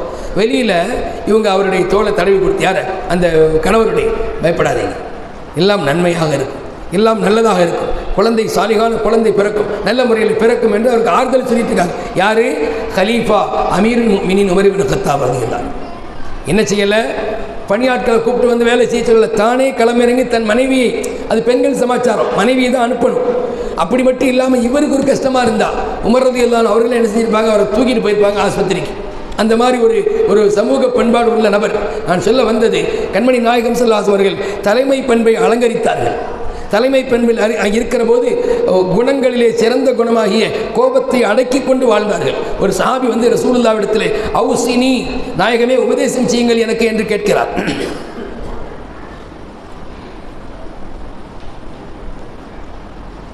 நபிகள் நாயகம் ஸல்லல்லாஹு அலைஹி அவர்கள் லா தக்லிப், கோபப்படாது என்று சொன்னார்கள்.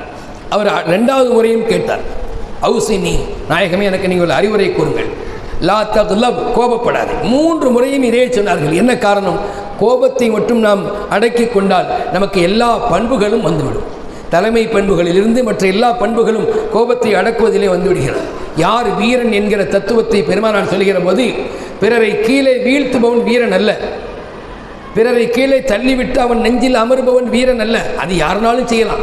இன்னைக்கு இவர் செஞ்சால் நாளைக்கு இன்னொருத்தர் அதே மாதிரி எக்ஸசைஸ் பண்ணி அவர் என்ன செஞ்சிடலாங்க, இவரை வந்து உட்கார வச்சிடலாம். வீரன் யார் என்று சொன்னால், யார் கோபம் வருகிற போது தன்னை கட்டுப்படுத்திக் கொள்வானோ அவன் தான் சிறந்த வீரன். செய்தனா மூசா அலைஹிஸ்ஸலாத்து வஸ்ஸலாம் அவர்கள் ரப்பிடத்தில் அடிக்கடி பேசியிருக்கிறாங்க இல்லையா? ஒரு முறை ரப்பிடத்தில் கேட்குறாங்க, மன் அஅஸ்ஸு இபாதிக இந்தக, அல்லாஹ்வே உன்னுடைய அடியார்களிலேயே உன்னிடத்தில் ரொம்ப கண்ணியமான மனிதர் யார்? அல்லாஹ்விடத்தில் கண்ணியம், நல்ல கவனிக்கணும்.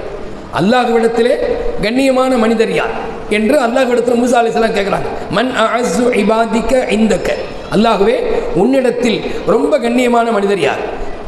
அல்லாஹ் சொன்னானா, மன் இதா கதர கஃபர. ஞாபகம் வச்சுக்கிறோம், மன் இதா கதர கஃபர, யார் சக்தி வந்த பின்பு பிறரை மன்னிக்கிறாரோ அவர்தான் என்னிடத்திலே கண்ணியமான மனிதர். என்ன சக்தி? உடல் சக்தியாக இருக்கட்டும், அரசியல் ஆளுமை சக்தியாக இருக்கட்டும், பொருளாதார சக்தியாக இருக்கட்டும், இப்படி ஏதேனும் தனக்கு ஒரு ப்ளஸ் ஒரு பலம் வந்த பிறகு பிறரை மன்னித்து விடுவது. அப்போ பிறரால் இவர் முன்பு ஒரு காலத்தில் துன்புறுத்தப்பட்டிருக்கிறார். இப்பொழுது இவருக்கு பதவி பட்டங்கள், பொருளாதாரங்கள் எல்லாம் வந்துருச்சு. இந்த நேரத்தில் யார் அவரை மன்னித்து விடுகிறாரோ அவர் தான் சிறந்த மனிதர். அப்போ முதல் தலைமை பண்பில் இருக்க வேண்டியது கோபப்படாமல், கோபத்தை அடக்கி கொண்டு நிதானத்தோடு இருப்பது, பணி தானே களமிறங்கி பணியாற்றுவது. இரண்டாவது, ஃபத்ஹ் மக்காவிலே பெருமானார் ஸல்லல்லாஹு அலைஹி வஸல்லம் நமக்கு சொல்லித்தந்த பாடம் அமானிதங்களை நிறைவேற்ற வேண்டும். தலைமை பொறுப்பு ஒரு அமானிதம், அந்த அமானிதத்தை நாம் நிறைவேற்ற வேண்டும். அதே போல மற்ற பொது வாழ்க்கையில் நம்மிடத்தில் ஏதேனும் அமானிதங்கள் கொடுத்து வைக்கப்பட்டிருந்தால் அந்த அமானிதத்தையும் நிறைவேற்ற வேண்டும். நபிகள் நாயகம் ஸல்லல்லாஹு அலைஹி வஸல்லம் அவர்கள் காபாவிற்கு வந்து காபாவுடைய சாவியை அந்த பொறுப்புதாரிடத்தில் கேட்டாங்க. யார் அந்த பொறுப்புதாரி? உஸ்மான் இப்னு தல்ஹா என்பவர். அவர் அதுவரை இஸ்லாத்தில் வரலை. அவரிடத்தில் சாவியை கேட்டு விட்டாங்க. அவர் சாவியை கொண்டு வந்து கொடுத்தார். நபி ஸல்லல்லாஹு அலைஹி வஸல்லம் அவர்கள் அதை கொண்டு காபாவை திறந்து உள்ளே சென்று 2 ரக்காத்தை தொழுதுவிட்டு வெளியில் வந்து சாவியை கொடுப்பதற்கு அப்படியே பார்க்குறாங்க. ஹஜ்ரத் அலி ரலியல்லாஹு அன்ஹு சொன்னாங்க, நாயகமே, ஜம்சம் நீர் புகட்டக்கூடிய பொறுப்பு எங்கள் ஃபேமிலியில் தான் இருக்குது. அதுக்கு பேர் சிகாயத். சிகாயத்துன்னு சொன்னால் நீர் புகட்டுகிற பொறுப்பு. ஜம்சமினுடைய அந்த தண்ணீர் ஏற்பாடு இன்றைக்கும் அந்த ஃபேமிலி தான் பண்ணிட்டு இருக்காங்க. மக்காவில் ஜம்சம் சம்பந்தப்பட்ட பொறுப்புகளை யார் பார்க்குறாங்கன்னா அப்பாஸ் இப்னு அப்துல் முத்தலிப் ரலியல்லாஹு அன்ஹுடைய ஃபேமிலியில் தான் பார்க்குறாங்க. அலி ரலியல்லாஹு அன்ஹு இந்த ஃபேமிலியில் உள்ளவங்க. நாயகமே, எங்களிடத்தில் இந்த சிகாயத் இருக்கிறது. அதே போல் சுதானத்னா இந்த காபாவை திறந்து பூட்டுவது, காபாவை திறந்து பூட்டுகிற பணி, இதையும் எங்களுக்கே தாருங்கள் அப்படின்னு கேட்டுட்ருக்காங்க. அலி ரலியல்லாஹு அன்ஹு, அப்பாஸ் ரலியல்லாஹு அன்ஹு. நாயகம் ஸல்லல்லாஹு அலைஹி வஸல்லம் இருக்காங்கல்ல, ஐனா உஸ்மான் இப்னு தல்ஹா, உஸ்மான் இப்னு தல்ஹாவை கூப்பிடுங்கன்னு சொன்னாங்க. அவர் கொஞ்சம் உள்ள கூட்டத்திலிருந்து வந்து அப்படியே வந்தார். நாயகமே, எங்கே நிற்கிறேன், இந்த சாவியை பிடியுங்கள். இனிமேல் இந்த சாவி உங்களிடத்தில் தான் இருக்க வேண்டும். உங்களிடத்திலிருந்து யாரும் பிடுங்க மாட்டார். யாராவது அநியாயக்கார மனிதர் பிடுங்கினாலே தவிர கியாமத் வரை இந்த சாவி காலிதத்தன் நிரந்தரமாக உங்கள்கிட்ட தான் இருக்கணும், உங்கள் ஃபேமிலியில் தான் இருக்கும். இஸ்லாமிய பெரியவர்களை இன்றைக்கும் காபாவை திறந்து பூட்டுகிற பொறுப்பு உஸ்மான் இப்னு தல்ஹாவுடைய சந்ததிகள் கையில் தான் இருக்குது. ஏன் ரசூல் ஸல்லல்லாஹு அலைஹி வஸல்லம் அவர்கிட்ட கொடுக்கணும்? அவர்கிட்டருந்து வாங்கினாங்க, சரி, திருப்பி அவரிடத்தில் ஏன் கொடுக்கணும்? அல்லாஹ் சொல்கிறான், இன்னல்லாஹ யஅமுருக்கும் அன் துஅத்துல் அமானாத்தி இலா அஹ்லிஹா, அமானிதங்களை அதன் உடைய மக்களிடத்தில் ஒப்படைக்க வேண்டும் என்று அல்லாஹ் உத்தரவிட்டான்.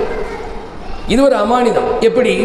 கொஞ்சம் அப்படி ஃப்ளாஷ்பேக்கு போங்க. நபிகள் நாயகம் ஸல்லல்லாஹு அலைஹி வஸல்லம் அவர்கள் மக்காவில் இருந்தபோது காபாவை வந்து வாரத்தில் 2 நாட்கள் தான் திறப்பார்களாம். வெள்ளி, இது வியாழனும் திங்களும் காபாவை திறப்பார்கள். அந்த திறக்கிற போது உள்ளே போயிட்டு வந்துக்கலாம், அவ்வளோதான். ஒரு நாள் ராத்திரி நேரத்தில் நாயகம் ஸல்லல்லாஹு அலைஹி வஸல்லம் அவர்கள் காபாவுக்குள்ளே நுழையலாம் என்று ஆசைப்பட்டு வரும்போது பூட்டப்பட்டிருந்துச்சு. உஸ்மான் இப்னு தல்ஹாவிடத்தில் சாவியை கேட்டார். அவர் தர முடியாதுன்னு சொல்லிட்டார். அதெல்லாம் தர முடியாதுன்னு சொல்லிட்டார். அவர் கையில் தானே சாவி இருக்குது, அவருக்கு உரிமை இருக்குல்ல, அதெல்லாம் தரமாட்டேன்னு சொல்லிட்டார். அப்போ நபி சொன்னாங்க, இந்த நாள் உங்கள் டைரியில் எழுதி வச்சுக்கோங்க, ஒரு நாள் வரும், சாவி என் கையில் இருக்கும், அப்பொழுது நான் சிறந்த முடிவை எடுப்பேன். என்ன இதுவரைக்கும் கரெக்டாக கெத்தாக சொல்கிறாங்க, டைரியில் எழுதி வச்சுக்கோங்க, ஒரு நாள் வரும், சாவி என் கையில் இருக்கும். அதுக்கு பிறகு என்ன சொல்லலை, அந்த சாவியை உங்கள்கிட்ட தரமாட்டேன் பாருங்க, அப்படியெல்லாம் சொல்லலை. அந்த நாளில் நான் சிறந்த முடிவை எடுப்பேன்னு சொன்னாங்க. இதுதான் ரசூலுல்லாஹ் ஸல்லல்லாஹு அலைஹி வஸல்லம் அவங்க, நம்முடைய நபிங்க. எவ்வளோ அழகான குணத்திற்கு சொந்தக்காரர் என்று பாருங்களேன். இன்னக லஅலா குலுகின் அதீமின் அல்லாஹ் சொல்வானே, ஃபகன் நபியீன ஃபீ ஹல்கின் வ ஃபீ குலுகின் வலம் யுதானுஹு ஃபீ இல்மி வலா கரமி மௌலாய ஸல்லி வ ஸல்லிம் தாயிமன் அபதா அலா ஹபீபிக கைரில் கல்கி குல்லிஹிமி. அவர்கள் எல்லா நபிமார்களை விட குணத்திலே மிகைத்திருந்தார்கள், மேலோங்கி இருந்தார்கள். இது குணம். அந்த உம்மத்துங்க, நம்மள்கிட்ட அந்த குணங்கள் எல்லாம் வர வேண்டும். பிறரிடத்திலே அமானிதங்களை ஒப்படைக்கிற தன்மைகள் வர வேண்டும். அது குறித்து கூடுதலான கவனம் இருக்க வேண்டும். உஸ்மான் இப்னு தல்ஹாவிடத்திலே அப்பொழுது சொன்னார்களே, இப்பொழுது அதே உஸ்மான் இப்னு தல்ஹாவை கூப்பிட்டு, ஞாபகம் இருக்கிறதா, ஒரு நாள் நான் இங்கே உள்ளே நுழைவதற்காக உங்களிடத்தில் அனுமதி கேட்டேன், நீங்கள் அனுமதியை தர மறுத்தீர்கள். நான் அப்பொழுது சொன்னேன், இதே சாவி ஒரு நாள் என் கையில் வரும், நான் அப்பொழுது சிறந்த முடிவை எடுப்பேன்னு சொன்னேனா? அந்த சிறந்த முடிவு இதுதான், இனிமேல் சாவி உங்கள் கையில் தான் இருக்கிறது. யார்கிட்ட இதுக்கு முன்னால் இருந்துச்சோ அவங்கள்ட்டே கொடுக்குறாங்க. அதுதானங்க முறை. ஒருத்தர் பரம்பரையாக ஒரு இடத்தை அல்லது ஒரு பள்ளியை அல்லது ஒரு மதரசாவை அவர் வந்து கட்டி காத்து வருகிறார் என்று சொன்னால் அவரிடத்திலேயே அந்த பொறுப்பை கொடுப்பது தான் அவருக்கு நாம் செய்கிற கௌரவம். அவர் அதுவே உயிர் மூச்சாக வாழ்ந்து கொண்டிருக்கிறார். மதரசாவை அல்லது பள்ளிவாசலை அல்லது ஒரு நல்ல ஒரு ஸ்தாபனத்தை நிறுவிய மனிதர், அதோடு உயிரை கலந்து விட்ட மனிதர், திடீரென்று அவற்றிலிருந்து அந்த பொறுப்பை வாங்கிட்டோம்னா அவருக்கு எப்படி இருக்கும்? இப்போ உஸ்மான் இப்னு தல்ஹா ரலியல்லாஹு அவர்கள் இப்பொழுது அவங்க ரலியல்லாஹு ஆக போகிறாங்க. அவங்க இடத்துல தான் இவ்வளோ காலமாக அந்த சாவி இருந்துச்சு. மறுபடியும் அவங்கள்ட்ட நாயகம் ஸல்லல்லாஹு அலைஹி வஸல்லம் கொடுத்தாங்க. இது இரண்டாவது ஒரு நல்ல குணம். மூன்றாவதாக நாயகத்திடத்தில் அந்த நேரத்திலே பணிவு இருந்தது, பெருமை கொஞ்சமும் இருக்கவில்லை. பதவியில் வரக்கூடிய நபர்களுக்கு யதார்த்தமாகவே பெருமை இருக்கிறது. ஆனால் பெருமானார் ஸல்லல்லாஹு அலைஹி வஸல்லம் அந்த இடத்திலே பெருமையே இருக்கவில்லை. எப்படி வந்தாங்கங்கிறது சீரத்து கிதாபுகளில், ஏன் நிறைய ஹதீஸ் கிதாபுகளில் போடுறாங்க. நபி ஸல்லல்லாஹு அலைஹி வஸல்லம் எப்படி உள்ளே நுழைந்தார்கள் காபாவுக்குள்ளே எழுதுகிறாங்க. தஹல அப்தன் ஷாக்கிரன், ஒரு நன்றி செலுத்தக்கூடிய அடியாராக நுழைந்தார்கள். முத்தவாதிஅன் முத்தஹஷிஅன் முன்ஹனியன், பணிவோடு பயத்தோடு குனிந்து உள்ளே நுழைகிறார்கள். அவர்கள் உட்கார்ந்திருக்கக்கூடிய அந்த ஒட்டகம் இருக்கு இல்லையா, அதில் வந்து அவங்க ஒரு கருப்பு தலைப்பாகை கட்டியிருந்தாங்க. அந்த கருப்பு தலைப்பாகையோடு உள்ளே வர்றாங்க. அப்படி குனிஞ்சு வர்றாங்க, தலையை குனிந்து கொண்டு. கிதாபுகள் எழுதுகிறாங்க, ஹத்தா காதை யமுஸ்ஸு ஸகனுஹு ராயிலத்துஹு, நாயகத்தினுடைய இந்த தாடை அந்த வாகனத்திலே ஒட்டு விடுகிற அளவுக்கு குனிஞ்சே வந்தார். பணிவு. நம்ம மக்காவுக்குள்ளே போகிறோம், மன்னராகத்தான் போகிறோம், ஆனாலும் மன்னருக்கு பணிவு வேண்டும், தாழ்மை வேண்டும் என்பதை நபி அவங்க வெளிப்படுத்துகிறாங்க. உலகத்தில் பணிந்தவர் என்றும் நிமிர்ந்தே இருப்பார். மன் தவால்லஅ லில்லாஹி ரஃபஅஹுல்லாஹ், யார் அல்லாஹுக்காக பணிவை மேற்கொள்வாரோ அவர் உயரத்தை தொடுவார். பெருமானார் ஸல்லல்லாஹு அலைஹி வஸல்லம் அவர்கள் அங்கே பணிவை மேற்கொண்டார்கள். இன்று வரை நம் உள்ளத்தில் வாழ்ந்து கொண்டிருக்கின்றார்கள் உயர்ந்த நிலையில். இனி கியாமத் வரை நாயகத்தை உயிர் மூச்சாக சுவாசிக்கிற, வாழ்வின் பேச்சாக சுவாசிக்கிற சமுதாயம் கியாமத் வரை வரும். இந்த உயர்வும் இந்த மரியாதையும் எப்படி கிடைத்தது? அவர்கள் தலைமை பண்புக்கு வருகிற போது ஒரு பணிவும் ஒரு தாழ்வு தாழ்மையும் வெளிப்படுத்தினார். அதனுடைய வரக்கத்தை கொண்டு கிடைத்தது. மேலான பெரியவர்களே, அதே போல அங்கே இருந்த அந்த 18 நாட்களிலே ஷரியத்தினுடைய சட்டத்திட்டங்களை அவர்கள் அங்கே அமுல்படுத்தினார்கள். மக்காவில் எங்கெங்கெல்லாம் எந்தெந்த பகுதிகளெல்லாம் விக்கிரகங்கள் இருந்ததோ, சிலைகள் இருந்ததோ அதையெல்லாம் அகற்றும்படி உத்தரவிட்டார்கள். மக்களிடத்திலே பைஅத்துகள், அதாவது இஸ்லாத்தின் பக்கம் மக்கள் வருகிற போது அவர்களுக்கு இஸ்லாமிய கொள்கை சார்ந்த விஷயங்களை சொல்லிக் கொடுத்தார்கள். பெண்கள் வந்தார்கள், நாயகத்திடத்திலே உறுதிமொழி வாங்கி கொள்ள வந்தார்கள். அங்கே இஸ்லாத்தை ஏற்ற பெண்கள், அந்த இடத்தில் ஸ்பாட்டில் வைத்து இஸ்லாத்தை ஏற்ற பெண்கள் நாயகத்திடத்தில் ஒப்பந்தம், இது உறுதிமொழி வாங்க வந்தார்கள். அதுக்கு பேர் பைஅத்துன்னு சொல்லுவாங்க. அது வாங்க வந்தாங்க. அப்போ நபி ஸல்லல்லாஹு அலைஹி வஸல்லம், நீங்கள் அல்லாஹ்வை கொண்டு இணை வைக்கக்கூடாது, திருடக்கூடாது, யாரையும் புறம் பேசக்கூடாது, யாரையும் அவதூறு சொல்லக்கூடாது என்பது போன்று பல ஷரத்துகளை போட்டு அவர்கள் அங்கே உடன்படிக்கையை செய்தார்கள். ஒரு மனிதர் நாயகத்திடத்தில் வருகிறார், உடன்படிக்கை செய்ய வருகிறார். வந்தவர் நபிக்கு அருகில் வந்ததும் அப்படி அவர் கைகாலெலாம் நடுங்குது. ஏன்னா ரசூலுல்லாவுடைய அந்த ஒரு மகோன்னதம், அந்த மகிமை, அவர் வந்து கிட்ட நெருங்கிறதுக்கு பயந்து அப்படி தூரமாக நிற்கிறார். நபி அவங்க சொன்னாங்க, ஹப்பின் அழைக்க, எப்பா நீ பயப்படாத, ஹப்பின் அழைக்க, நீ உன் மீது நடுக்கத்தை குறைத்து கொண்டு சாதாரணமாக வா. இன்னி லஸ்து பி மலிக்கின், நான் ஒன்றும் ராஜாவல்ல, நான் ஒன்றும் அரசன் அல்ல. இன்னமான இப்னு இம்ராத்தின் மின் குறைஷி, நான் ஒரு குறைஷு குலத்து பெண்ணுடைய மகன். இப்படி சொல்லணுமேங்க ஒரு தலைவர். தன்னை பார்க்க வரக்கூடிய தொண்டர் ஒருவர் நடுங்கிக் கொண்டிருக்கிறார். தன்னை பார்க்க வருகிற தொண்டர் ஒருவர் நடுக்கத்தில் இருக்கிறார். அந்த நடுக்கத்தை போக்கும் விதமாக சொல்கிறாங்க, தம்பி ஏன்பா என்னை பார்த்து நடுங்கிற? நான் ஒன்றும் மன்னரோ அரசனோ இல்லைப்பா. நம்ம சொல்கிறோம்ல, என் தலையில் ஒன்றும் கொம்பு இல்லை, நான் வந்து சாதாரண மனிதன் தான் சொல்கிறாங்க. நான் ஒரு பெண்ணுடைய மகன். அந்த பெண்மணி இதே மதீனாவில் காய்ந்த ரொட்டியை, காய்ந்த இறைச்சியை சாப்பிட்டு கொண்டிருந்த ஆமீனாவின் மகன்தான் நான் என்று அவரை ஆசுவாசப்படுத்தினார்கள். அங்கே இருந்த காலங்களிலே ஷரியத்துடைய சட்டங்களை, குறிப்பாக சமூக நீதியை நிலைநாட்டினார்கள். சமூக நீதி என்றால் என்ன தெரியுமல்லவா? ஒருவர் தப்பு செய்தால் அந்த தப்புக்கான தண்டனை அவருக்கு கொடுக்கப்பட வேண்டும். இதுதான் சமூக நீதி. அதாவது உயர்ந்தவர் தப்பு செய்தால் அதை அப்படியே கண்டுகொள்ளாமல் விடுவது, சாதாரண குடும்பத்தை சார்ந்த மனிதர் தப்பு செய்தால் அவருக்கு தண்டனை கொடுப்பதிலே ஒரு பெரிய ஒரு முயற்சி எடுப்பது, இந்த தன்மையை களைந்தார்கள். இது இன்றைக்கி நிறைய இடங்கள் இருக்குது. ஆட்சி அதிகாரத்தில் வரக்கூடிய மக்கள், ஆளுங்கட்சியினர்கள், தங்கள் கட்சியை சார்ந்த நபர்கள் ஏதேனும் ஊழல் புகாரில் மாட்டிக்கொண்டால் அவர் எப்படி வெளியெடுக்கலாம்ங்கிறதுல எல்லா முயற்சிகளையும் மேற்கொள்வாங்க. அதே எதிர்க்கட்சிக்காரர்கள் அந்த மாதிரி ஒரு குற்றத்தில் வந்துவிட்டால் அவரை எப்படி நம்ம உள்ளே வைக்கலாம் என்று யோசிப்பார்கள். அப்போ எப்படி இருக்கணும்? தப்பு செய்தவர் யாராக இருந்தாலும், அவர் உயர்ந்த குலமோ அல்லது நடுத்தரமான கோத்திரமோ சாதாரண காஸ்டோ யாராக இருந்தாலும் தவறு செய்தவருக்கு உண்டான தண்டனைகள் கொடுக்கப்படும். இந்த மக்காவில் இருந்த அந்த 18 நாட்களில் ஃபாத்திமா பின்து கைஸ் என்கிற குறைஷி குலத்தை சார்ந்த ஒரு பெண்மணி திருடி விட்டார்கள். சரிகத் இம்ராத்துன் மஹ்சூமியத்து ஃபி கஸ்வத்தில் ஃபத்தஹ் மக்காவுடைய அந்த சமயத்தில் மஹ்சூமியா என்கிற, மஹ்சூமியாங்கிறது குறைஷியினுடைய கிளை கோத்திரம், மஹ்சூமியா என்கிற கோத்திரத்தை சார்ந்த பெண்மணி ஒருவர் திருடி விட்டார்கள்.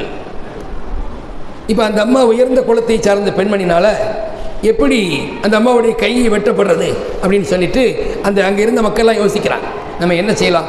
நாயகத்திடத்தில் போய் சொல்லி தண்டனையை குறைக்க சொல்லலாமா அல்லது மன்னித்து விட சொல்லலாமா அப்படின்னு யோசிச்சுட்டு யாரை அனுப்பி பேசலாம்?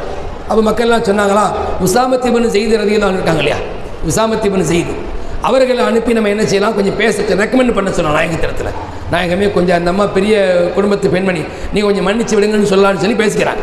உசாமாவும் போய் நாயகத்திடத்தில், நாயகமே அந்த பெண்மணி ஒரு பெண்மணி திருடிட்டாங்க, உயர்ந்த குலத்து பெண்மணியாக இருக்கிறாங்க, நம்ம கொஞ்சம் மன்னித்து விடலாமே நாயகமே அப்படின்னு சொன்னபோது நபி ஸல்லல்லாஹு அலைஹி வஸல்லம் சொன்னாங்களா, அத்தஸ்ஃபஉ ஃபீ ஹத்தின் மின் ஹுதூதில்லாஹ், அல்லாஹ்வுடைய சட்டத்திட்டங்களில் நீ வந்து பரிந்துரை செய்கிறாயா? இப்படித்தான் முந்தைய சமுதாய மக்கள் செய்து அழிந்து போனார்கள்.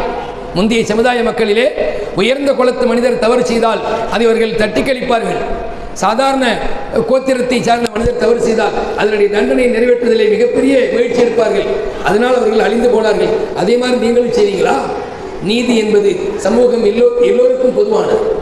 சமூக நீதி என்று சொன்னால் ஆண்களாக இருந்தாலும் சரி பெண்களாக இருந்தாலும் சரி தவறு செய்தால் அதற்கான தண்டனை அனுபவிக்கிறோம். நான் ஒன்றை உங்களுக்கு தெளிவாக சொல்வேன், ரசூல் ஸல்லல்லாஹு அலைஹி வஸல்லம் சொல்றாங்க, நான் ஒன்றை உங்களுக்கு தெளிவாக சொல்வேன், இதே பெயர் கொண்டவள் தான் என் மகள் ஃபாத்திமா. என் மகள் ஃபாத்திமா திருடி இருந்தாலும் அவளுடைய கையை நான் வெட்டியிருப்பேன் என்று அங்கே சமூக நீதியை நிலைநாட்டினார். மேலான இஸ்லாமிய பிரியர்களே, ஹிஜ்ரி 8 ஃபத்தஹ் மக்காவிலே நமக்கு திறந்த மடை போல கொட்டுகிற அருவி போல பல படிப்பினைகள் நமக்கு கிடைக்குதுன்னு சொன்னால் யோசித்து பாருங்கள். நாயகத்தின் வாழ்க்கையை நாம் முழுவதுமாக படித்தால் எவ்வளவு செய்திகளை நம்முடைய வாழ்க்கைக்கு வழிகாட்டுதலாக பெற்றுக்கொள்ளலாம் என்று பாருங்கள். ஃபத்தஹ் மக்காவை நிறைவு செய்கிறார்கள். அங்கே இருக்கக்கூடிய அந்த குறைஷி குலத்து மக்களுக்கு எல்லா விதமான செய்திகளையும் சொல்லிக் கொண்டிருக்கிறார்கள். அங்கே இருந்து கொண்டிருக்கிறார்கள். இங்கே அன்சாரிகளிலே ஒரு பேச்சு, என்ன ரசூலுல்லாஹி ஸல்லல்லாஹு அலைஹி வஸல்லம் சொந்த ஊருக்கு வந்த உடனே, சொந்த பந்தங்களை பார்த்த உடனே இங்கே இருந்துருவாங்க போல தெரியுது அப்படின்னு பேசுகிறாங்க. இது ரசூல் ஸல்லல்லாஹு அலைஹி வஸல்லம் காதுக்கு போச்சு.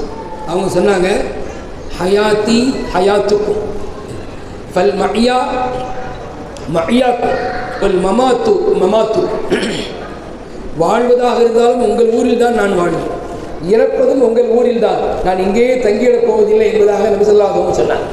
அதற்கு பின்பு 18 நாட்கள் அங்கே இருந்ததுக்கு பின்பு ஹிஜ்ரி 8 ஹுனைன் போர் நடைபெற்றது.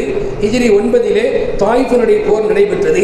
ஹிஜ்ரி 8 ஹுனைன் போரிலே மிகப்பெரிய ஒரு கனிமத் பொருள்கள் கிடைத்தது. அதை அவர்கள் ஜிர்ரானா என்கிற இடத்தில் வைத்து மக்களுக்கெல்லாம் தக்சீம் செய்து கொடுத்தார்கள், பங்கிட்டு கொடுத்தார்கள். பங்கிட்டு கொடுத்த பிறகு அன்றைய ராத்திரியில் கனிமத் பொருளை பங்கிட்டு கொடுத்த அன்றைய ராத்திரியிலேயே அவர்கள் அங்கிருந்து எஹ்ராம் கட்டி உம்ராவுக்கு சென்றார்கள். இது 3வது உம்ரா.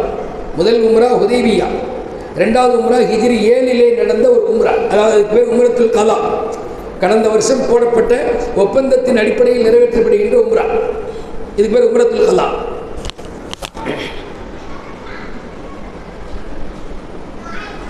அடுத்ததாக ஹிஜ்ரி 8 ஹுனைன் போர் முடிந்த பிறகு அந்த ஜெயர்ரானா என்ற இடத்திலிருந்து அப்படியே புறப்பட்டு சென்று ராத்திரியாக அங்கே சென்று தவாஃபு சை எல்லாம் செய்துவிட்டு காலை விடிவதற்குள், பொழுது விடிவதற்குள் அந்த ஜெயர்ரானாவுக்கு வந்து சேர்ந்துட்டாங்க. இது ஒரு பெரிய அற்புதம். இது அங்கேருந்து புறப்பட்டு போய் ராத்திரிக்குள்ளே எல்லாம் முடிச்சு வந்தது. பிறகு அங்கேருந்து மதீனாவுக்கு வந்தார். அதுக்கிடையில் ஹிஜ்ரி 9 தாயிஃபினுடைய போர், அதிலேயும் வெற்றி கிடைச்சது. அதற்கு பின்பு ஹிஜ்ரி 10 ஹஜ்ஜத்துல் விதாவும் நாயகத்தினுடைய வஃபாத்தும் இன்ஷா அல்லாஹ் நாளைய தினம் நாம் அது குறித்து தெரிய இருக்கிறோம். மேலான பெரியவர்களே, இந்த 12 நாள் நாம் சில உரைகளை கேட்டோம், சில கருத்துக்களை கேட்டோம், மறுமை தாய்மார்களும் கேட்டிருப்பார்கள். நமக்கான கடமை என்னவென்றால் அந்த செய்திகளில் 1-2 நாம் உள்வாங்கி வைத்துக்கொண்டு பெண்களாக இருந்தால் அவர்கள் தங்களுடைய அந்த புகுந்த வீட்டிலே தான் ஆற்றக்கூடிய கடமைகள் குறித்து ஒரு சிந்தனை வர வேண்டும். ஆண்களாக இருந்தால் அவர்கள் தன்னுடைய மனைவிமார்களுக்கு செய்ய வேண்டிய கடமைகளில் தனிப்பெரும் கவனம் செலுத்த வேண்டும். தன்னுடைய இபாதத்துகளிலே ஒரு தனிப்பெரும் அக்கறையும் ஆர்வமும் இருக்க வேண்டும். ஏனென்றால் பெருமானாரின் வாழ்க்கையிலே தொழுகை ஒருபோதும் தவறவிட்டதில்லை.